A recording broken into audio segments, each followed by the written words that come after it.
물리력 동원. 네. 무슨 얘기인지 기사 보겠습니다.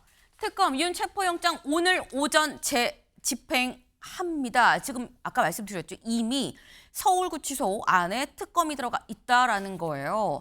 서울구치소 앞모습 지금 잠깐 같이 보실까요? 네. 지금 서울구치소 앞의 상황 같이 좀 보겠습니다. 언뜻 보기에는 평온해 보일 정도로 상당히 지금 조용한 지금 그런 상황입니다.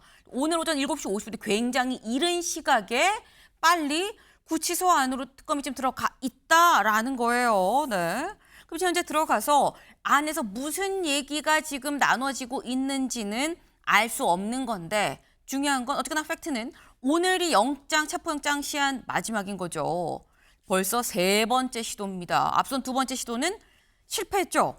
물리력을 사용할 거냐 말 거냐 기로해서 결국은 끌어내지 못하고 그냥 나왔는데 근데 이후에 다음 기사 보실까요?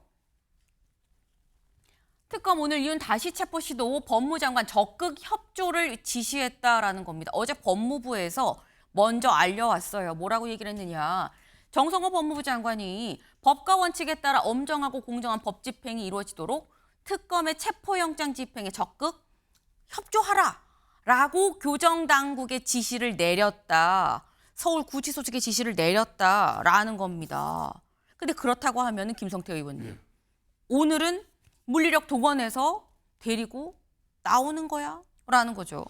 뭐 정부와 특검의 입장은 명확한 거죠. 네. 특검의 요청에 따라서 정성호 법무부 장관이 법무부 장관의 지휘하에 있는 그런 서울구치소에 특검 수사진에게 구인영장이 또 집행될 수 있도록 적극적으로 협조를 하라는 게 이제 정부의 장관 지시이기 때문에 서울구치소 입장은 지금까지의 방식보다는 피의자인 윤석열 전 대통령이 강력하게 저항하기 때문에 그걸 집행하는 데 어려움 한계가 있었다. 또 구치소 내부의 규정적인 측면에서도 인권 문제가 있기 때문에 그렇게 상당히 강한 입장을 펴지는 못했는데 이제는 장관 지시가 있었기 때문에 자신들의 책임을 이제 드러낼 수 있기 때문에 아마 적극적으로 협조할 것 같고 윤석열 전 대통령 입장에서는 초지일관이에요. 이 특검이라는 이 자체가 민주당 중심의 국회에서 고도의 정치 행위로 특검이 만들어졌고 그렇기 때문에 이 정치 수사로 이어지는 지금 현재 특검의 수사는 자기는 응할 수 없다. 그렇기 때문에 특검의 체포영장에 자신이 강제로 인치하는 이 부분에 대해서도 자기는 응하지 않겠다. 그래서 지금 현재까지도 뭐 윤석열 전 대통령의 그런 입장을 윤석열 대통령 측근 변호사들이나 또 측근 인사들도 어느 누구도 설득을 하지 못하고 있는 그런 상황입니다. 네. 지금 현재로서는 윤 전 대통령이 설득이 되지 않은 상태다. 그런데 법무부 장관이 지시가 내려왔으니 이거는 물리력이 당연히 동원이 되는 거 아니겠느냐라는 그런 말씀이에요. 근데 사실 지난번 2번째 시도에서도 물리력을 동원하겠다라고 선언을 하고 갔는데 최인호 의원님. 근데 그다음에 속옷만 입었다. 뭐 어떻게 된 거 어떻게 됐구나. 뭐 이런 얘기가 있었죠. 근데 오늘 만약에 3번째 갔어요. 안의 상황이 어떤지는 알 수 없습니다. 그래서 오늘도 뭐 속옷을 입었거나 이러면은 어떻게 됐고 나오냐는 거죠. 그런데 이제 제가 그 부분 논란이 많지 않습니까? 검사의 지휘하에 교도관을 물리력을 써서 인치를 할 수 있는데 동원할 수 있느냐? 교도관은 검사의 지휘를 받느냐 여부였죠. 제가 잘 아는 그 법무부에 근무했던 분한테 물어봤어요. 그러니까 그분은 81조 사망 행사소송법에 법과 원칙에 따라서 지금 엄정하게 집행하라는 게 정성호 장관의 그 지침이지 않습니까? 그러니까 법과 원칙, 공정하게 하라는 건 다른 재수사도 하는데 똑같이 하라는 의미인데 법과 원칙, 법에 따라야 된다라고 하는 그 근거가 뭐냐라고 물었는데 그러니까 지금 김건희 특검법에서 강제 인치를 하려는 거지 않습니까? 내란 특검법을 하면 피고인이 됩니다. 윤석열은. 그런데 김건희 특검법에서는 피의자죠. 혐의가 있는 피의자이기 때문에 피의자에 대해서는 교도관은 검사의 지휘를 따라야 된다 하는 것이죠. 그게 맞을 겁니다. 그래서 법과 원칙이라고 한 정성호 장관의 지침은 그 행사성수법 81조 3항은 피고인은 교도관의 그 검사의 지휘를 동원할 수가 없는데 이 피의자에 대해서는 검사가 교도관을 물리력을 동원해서 인치하는데 지휘할 수 있다는 거죠. 그런 측면에서 저는 그렇게 해석을 하고 있고 네. 어떤 식으로든지 오늘은 법무부 장관이 또 지침까지 있었기 때문에 네. 특검은 어떤 식으로라도 적법한 범위 내에서 아무리 뭐 땅바닥에 들어놓고 속옷 바람으로 저항을 한다 하더라도 엿새 만에 여러 가지 지혜와 법적인 근거를 다 갖추고 저는 나설 것이기 때문에 오늘은 어떻게 하든 인치는 할 것으로 그렇게 봅니다.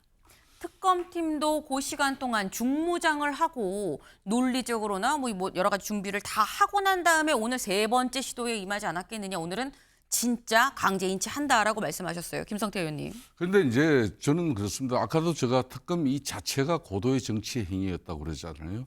이미 윤석열 대통령 12.3 비상계엄은 잘못된 것이고 그 잘못된 판단에 대해서 이미 사법 처리가 이루어져 가지고 서울중앙지법에서 재판을 받고 있는 상황입니다. 그런데 이 재판을 받고 있지만은 그 내용이 뭐 특검 민주당 입장에서는 국민적 의혹을 해소하기에는 좀 부족했다. 그래서 국회에서 특검법을 만든 거 아닙니까? 네. 그런데 윤석열 전 대통령 입장에서는 이미 내가 구속돼서 재판을 받고 있는 상황인데 추가로 이런 부분은 이거는 정치 보복이고 정치 수사다. 근데 요 근래 이제 민주당이 또 정치적으로 특검을 되게 크게 압박을 해요. 이걸 수갑을 채우고 담요로 둘둘 말고 포송줄로 포박을 해가지고 끌고 넣어라. 그렇게 해서 대한민국에 아무리 잘못된 윤석열 전 대통령의 12.3 비상계엄에 그런 부분이 있더라도 국제사회에 그런 모습들이 이렇게 속옷 차림 그 자체도 그냥 볼상사나운 그런 기사로 다 나가버렸는데 굳이 특검 앞에 그런 모습으로 끌려가는 게 네. 끌고 가려고 하는 특검이나 끌려가지 않으려고 발버둥 치는 윤석열 전 대통령이나 이 모습들이 얼마나 참 대한민국의 민주주의 이 수준이 전 세계에 이렇게 비춰지겠나 이런 부분을 저희들은 우려하는 거죠. 저는 윤석열 전 대통령 입장에서 전에 MB나 박근혜 전 대통령 수사처럼 네. 이렇게 구치소 내에 별도 수사 공간을 만들어 달라 그래가지고 그때 윤석열 전 대통령이 구치소 안에서의 수사 조사에도 협조를 하지 않는다면은 정말 이런 극한적인 강제 수단을 쓰더라도 할 말이 없겠죠. 그러니까 특검적인 측면에서도 이걸 정치적으로 윤석열 측하고 이게 수사를 풀어나갈 수 있는 방법이 있는데 꼭 이렇게 강제로 그냥 끌어내는 그 모습으로 종결 지으려고 하느냐 이게 저는 참 우려스럽습니다. 네. 동네 창피하게 전 세계 창피하게 굳이 끌려 나가는 모습을 속옷 차림이니 뭐니 이걸 보여줘야 되겠느냐 뭐 이 말씀이에요. 최 의원님. 예, 뭐 대체로 김성태 의원님하고는 의견이 같은데 이 부분은 상상이 다른 것이 네. 지금은 내란 특검에서 강제 인치하려고 하는 것이 아니로 아까도 말씀드렸다시피 이거는 김건희 특검팀에서 네. 김건희와 관련된 16가지 제목 중에서 예를 들면 명태균 관련도 그 녹취한 것에 대해서 이제 사실 여부를 물어봐야 되고요. 누가 주도했느냐, 또 여론조사 대가가 있었느냐 없었느냐 보고 받았냐 안 받았냐 조사해야 될 거 아닙니까?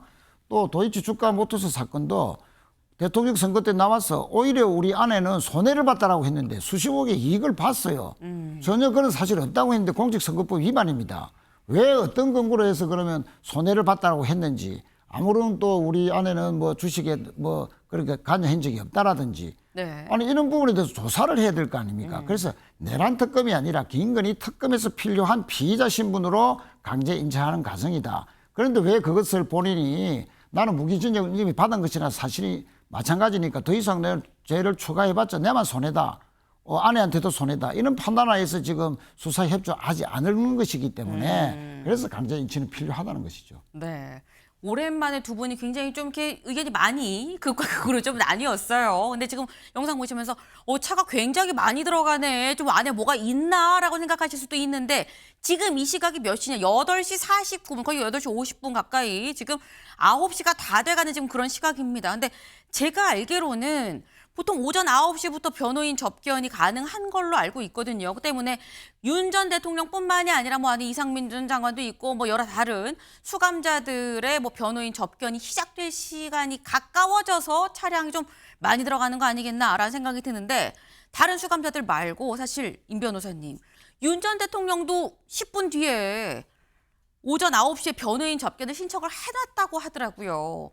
근데 그렇다고 하면 안에서 뭔가 막 뭐 가 안 가 뭐 실갱이가 있는데 나 9시에 변호인 접견 신청했는데 그러면 이게 중단되고 변호인 접견으로 가는 겁니까? 어떻게 되는 겁니까? 사실 오늘은 이 체포영장 집행 가능성이 매우 높아 보입니다. 네. 변호인 접견 당연히 권리고 신청할 수 있는데 네. 지금 체포영장 집행을 단행한다고 한다면 일부 제한을 받고 바로 체포영장 집행 들어갈 수 있는 상황으로 보여집니다. 물론 이 과정에서 변호인도 어떤 조력을 해줄 수는 있겠지만 일단 체포영장이라는 것이요. 만약 이 체포영장이 집행되는 것이 이 교도소 안이 아니라 네. 바깥, 뭐 직장에서나 자택에서라고 생각해 보면 물리력 수반은 동반될 수밖에 없습니다. 그러니까 영장을 집행하려면 그러니까 데리고 나오는 그 과정에서 일부 물리력이 쓰일 수밖에 없는데 네. 지금 이 교도소 안이라는 특수한 공간 때문에 이 부분이 한 번 더 문제가 된 것입니다. 그리고 형 집행에 관한 법률을 보면 교도관이 적법한 공무집행을 수행하기 위해 물리력을 행사할 수 있다는 규정이 들어 있습니다. 그런데 아하. 문제는 네. 이 물리력을 어떻게 얼마만큼 행사할 수 있는지는 구체적인 가이드라인이 없는 부분인 것이죠. 그러니까 교도관 입장에서 사실 공무원, 그러니까 직장 생활을 하고 있는 부분인데 네. 어떤 일을 하라 이렇게만 하면 지금 전직 대통령이고 이렇게 전 국민의 관심을 받고 있는데 특히 나가지 않겠다고 저항하는 과정에 정말 끌고 나오기 쉽지 않습니다. 아니 거기다가 윤 전 대통령 쪽에서 손대면 바로 법적 조치할 거예요라고까지 얘기를 했었거든요. 그렇죠. 교도관 입장에서는 아무리 지금 밖에 특검에서 수사관이 파견되어 있고 네. 물리력을 행사할 수 있다는 근거만 읊어준다고 해서 네. 함부로 손댈 수가 당연히 없겠죠. 하지만 이번에는 법무부 장관도 물리력을 행사할 수 있다고 다시 한번 강조를 해줬고요. 그 물리력이 이전에 쓰였던 그 방식들 예전에 최순실 씨, 그러니까 개명을 한 최성원 씨에 대해서 강제 집행을 할 때 어떤 방식으로 이루어졌는지 이런 부분들 이야기가 나오고 있어서 네. 구체적인 가이드를 어느 정도 줬다고 보여지거든요.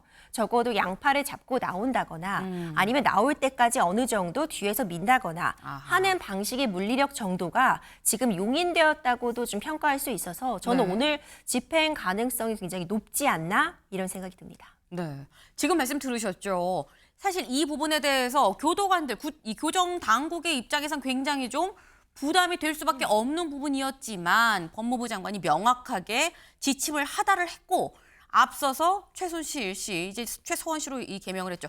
최서원 씨의 사안에서 양팔 잡고 끌려나가면서 이 특검은 민주적이지 않다고 얘기하는 거에 대해서 뭐 그땐 했잖아요 라고 아예 김건희 특검 쪽에서도 얘기하고 있는 만큼 그때와 지금 다르지 않으니 우리도 똑같이 하겠다라는 게 특검의 입장이다라는 겁니다. 때문에 오늘 아직 7시 50분에 들어간 특검이 8시 50분, 1시간이 지난 지금 이 시각까지 나오지 않고 있습니다. 안에서 무슨 얘기가 진행되는지는 알 수 없습니다만 결론이 어떻게 나느냐 여부를 좀 지켜봐야 될 것 같아요. 저희가 소식이 들어오는 대로 바로바로 또 전해드릴 수 있도록 하겠습니다. 저희는 다음 키워드로 넘어가 볼까요?